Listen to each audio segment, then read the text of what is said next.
Welcome back, everybody. Derrick Soo, your East Oakland advocate. Well, I just got out of the Oakland HAWG meeting. HAWG, HAWG, meaning Homeless Advocacy Working Group.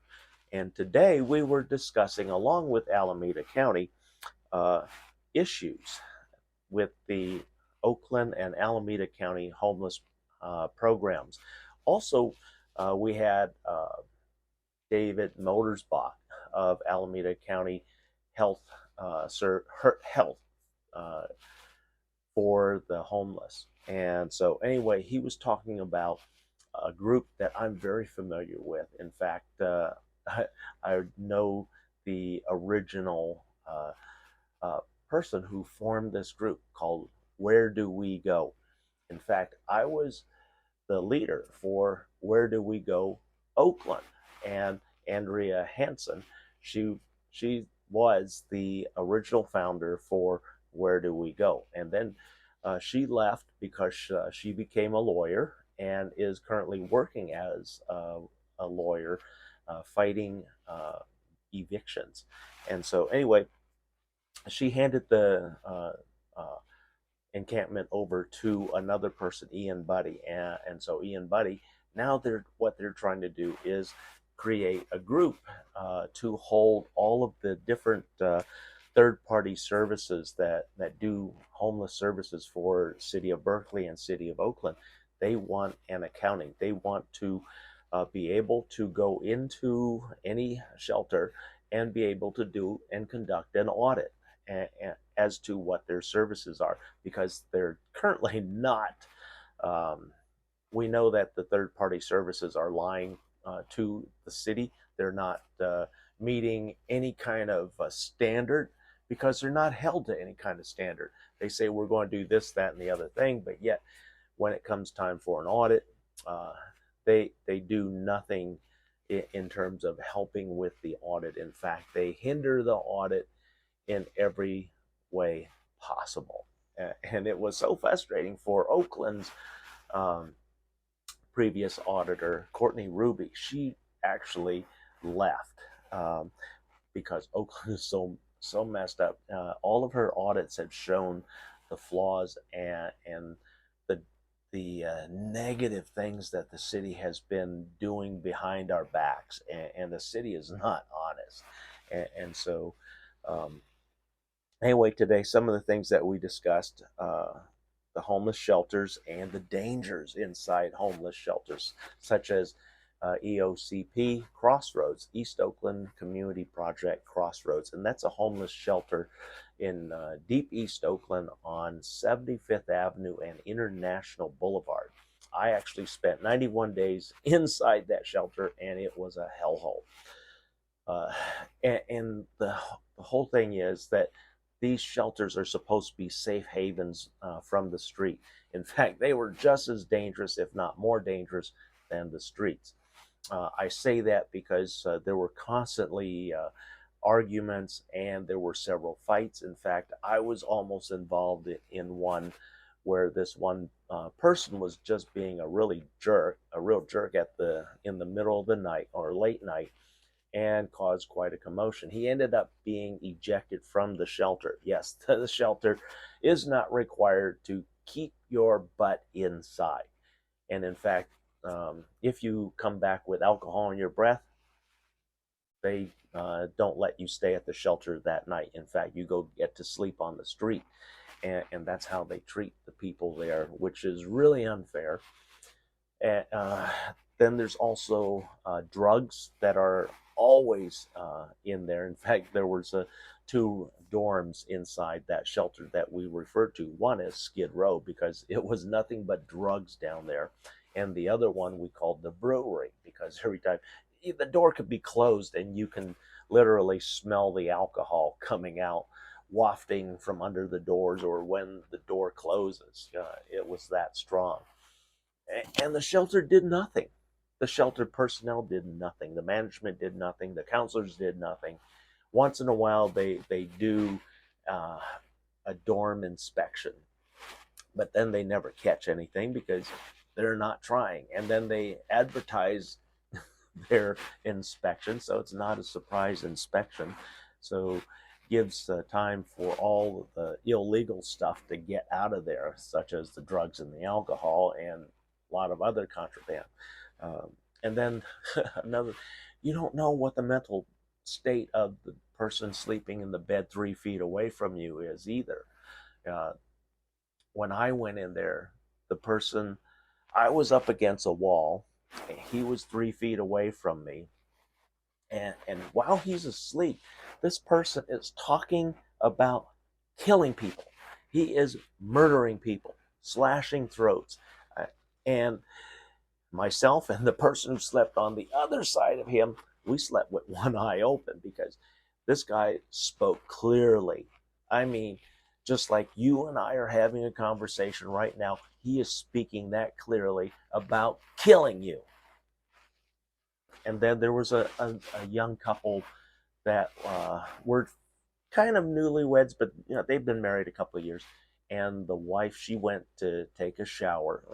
And that's the other thing. The dorms, you can't sleep as a couple. You have to sleep separately. So the men's dorms are men's dorms, and the women's dorms are the women's. So you cannot. There are no places available for a couple.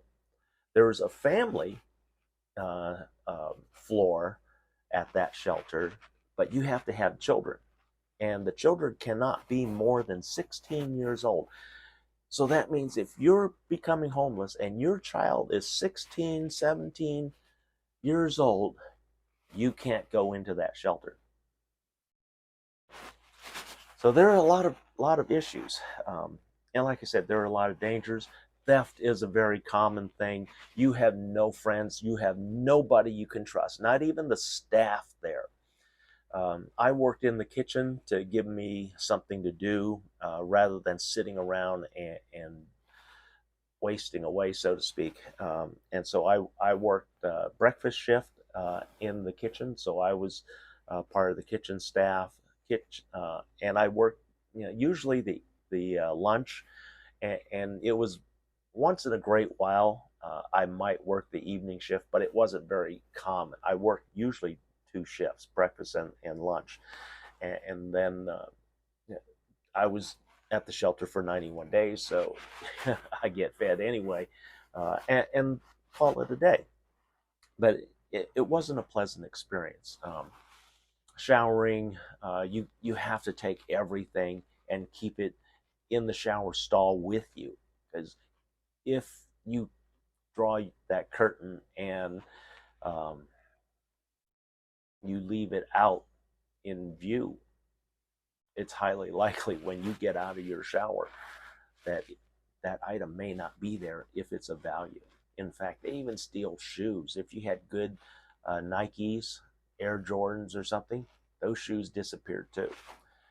Drugs, like I said, was very common. In fact, on the final week that I was there, a 26-year-old in Skid Row literally overdosed at 11 o'clock that night, but nobody found him until the next morning, and he was hard as a rock. Rigor had fully set in. I mean, the whole place freaked out. I was already in the kitchen, but I found out about it because somebody came running down and told me about, somebody had died up in there. I said, what? And then when they said who it was, I said, well, that's no surprise. We know he does drugs. And that, I don't know what happened to EOCP, but I know that there was police there. But the thing is, that shelter should have been held accountable for that overdose. They are responsible for that person and his well-being, and they failed. They let him down. He died, a 26-year-old. And it was, these are just common things that happen at the shelter, and sadly, the night shift at the shelter are all volunteers. They weren't paid. They were paid zero. They were given food and maybe some other things, but They could be.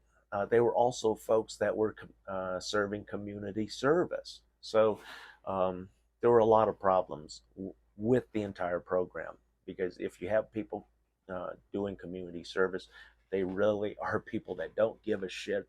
They just want to do their time and get the hell out of there. And that was the problem with the shelter. A lot of the help on, they didn't care. Fights that go on there, they just let it go and let them fight it out. And uh, it was sad. It, and I would never go back into a shelter ever again. You couldn't pay me to go back into a shelter for homeless. It's that dangerous. Uh, then we started talking about the Wood Street shelter and the last year's Wood Street system or scenario where they were closing down all of the Wood Street camps and moving people out of the former Wood Street encampments and into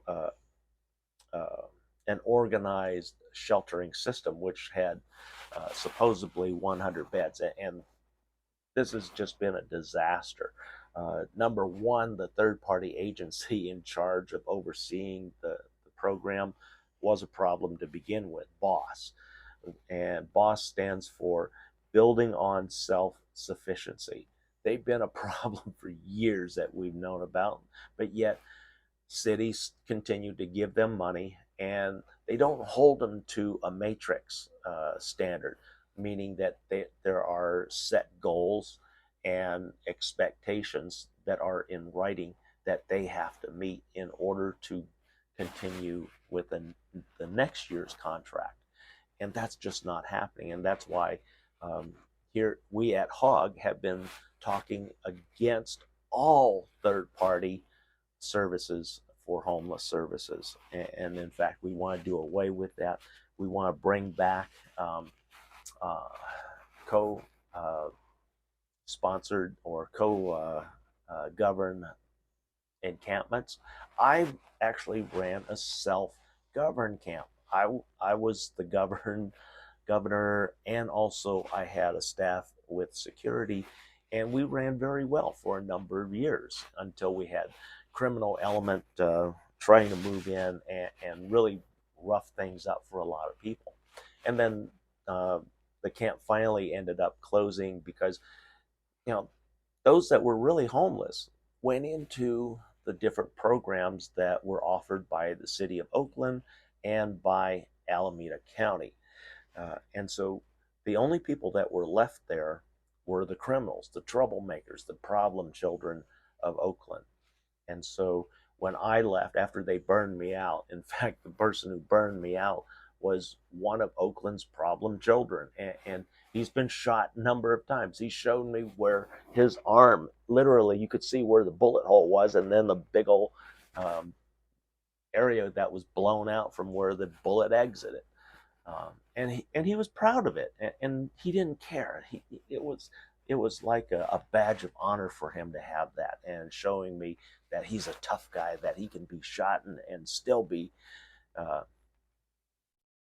alive. And so he used that as an intimidation factor on me. Plus, he was also one of those that had one of the dangerous Glock switches. He had a Glock 19 with a switch, and he didn't really. He kind of had bullets, and he didn't have bullets because the stupid idiot.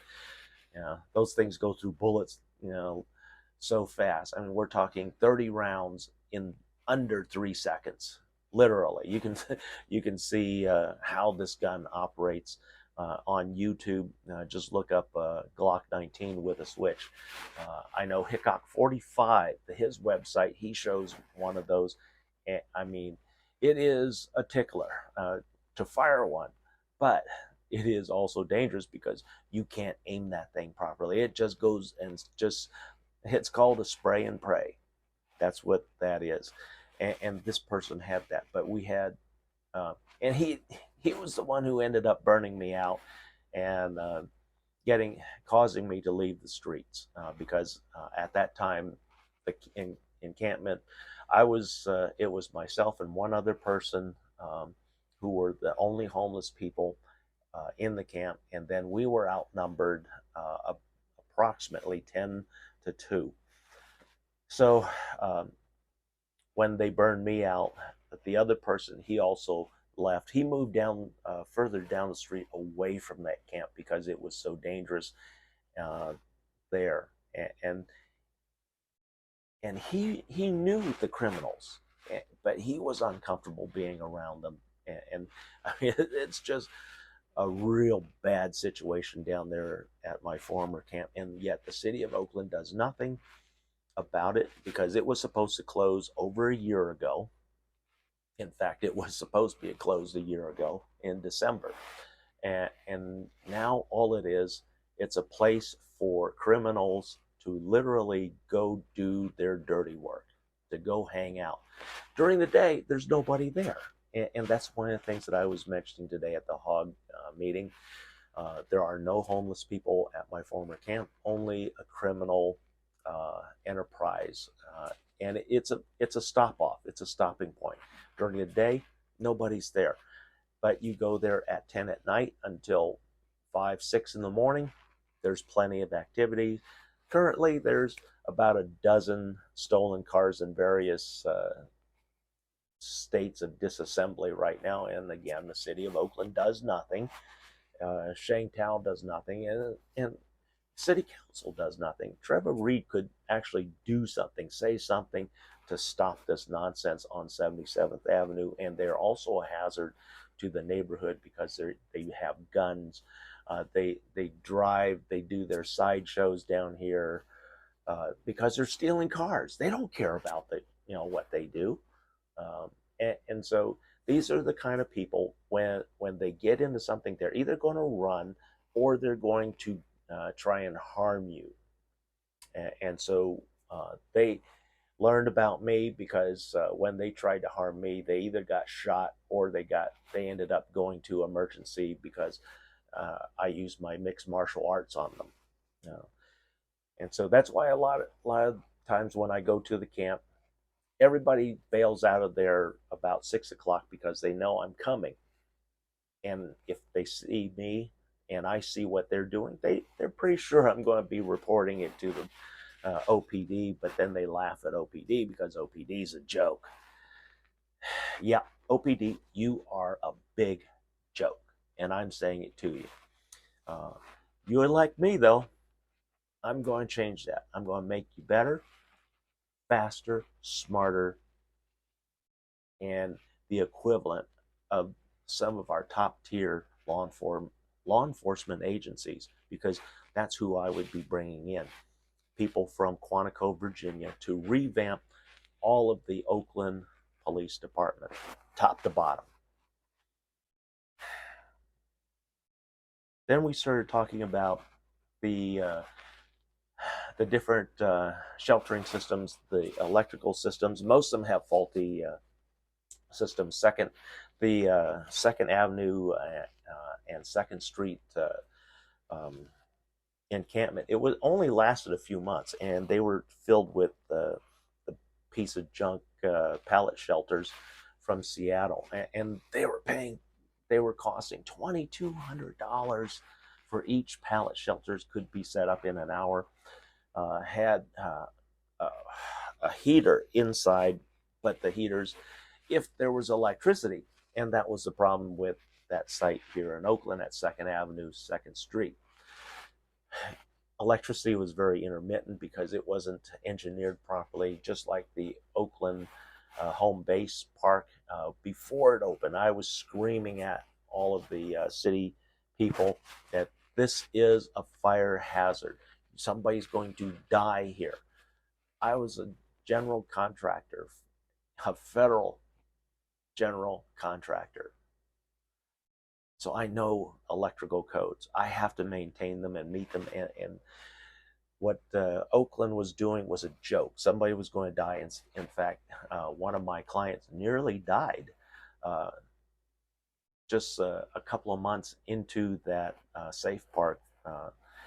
And she had to be rushed to the hospital. And She did survive, fortunately, but it was really bad. And their power had been out for 3 days, and the inside of the trailer exceeded 120 degrees Fahrenheit.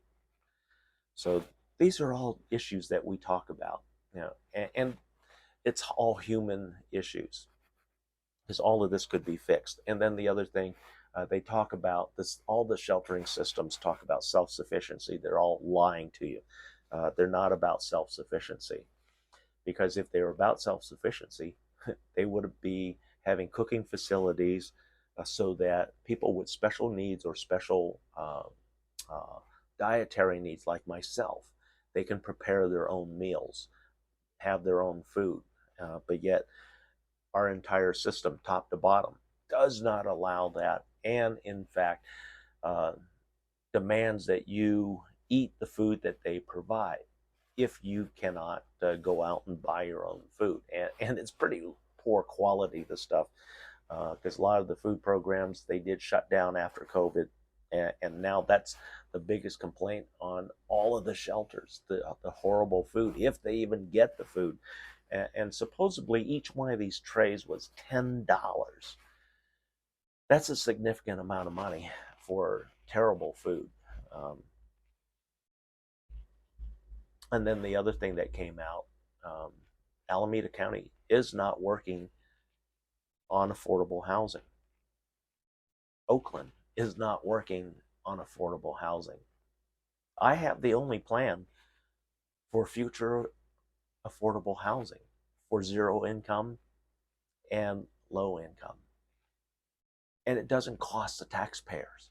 That's the big thing. That's the best part. And it can be done. Just that we have a lot of stupid administrators here in Oakland. We have stupid administrators in Alameda County, and they need to go. Then the final issues that we were talking about: lack of showers, lack of hygiene. If you're homeless and you're living on the street, how are you going to be able to get a job, maintain a job, if you can't shower and clean yourself and present yourself in a respectable manner? Fire extinguishers, biggest problem that homeless encampments have constantly are fires. People, accidental fires, and then there are arson fires. I've experienced arson fires because that's what burned down my place. My enemy, set fire to his van, which transferred right over to my shelter and burned all of my $16,000 of everything I had collected for the last almost 2 years, gone in just a matter of minutes. And then the final thing, there's a lot of mental health issues out there. There's drug addictions. And there's a plethora of issues, and there needs to be support services. And so we're talking about communities needing communities, because a lot of these shelter systems have no support. They don't allow family and friends to visit, so that means that you have to leave to go visit friends and family. They can't come visit you. And that's the biggest complaint: loneliness. Loneliness is a huge factor in all of the homeless sheltering systems. Doesn't matter if it's with pellet shelters or buildings. Loneliness is a real issue. Thanks for joining me. We'll be right back.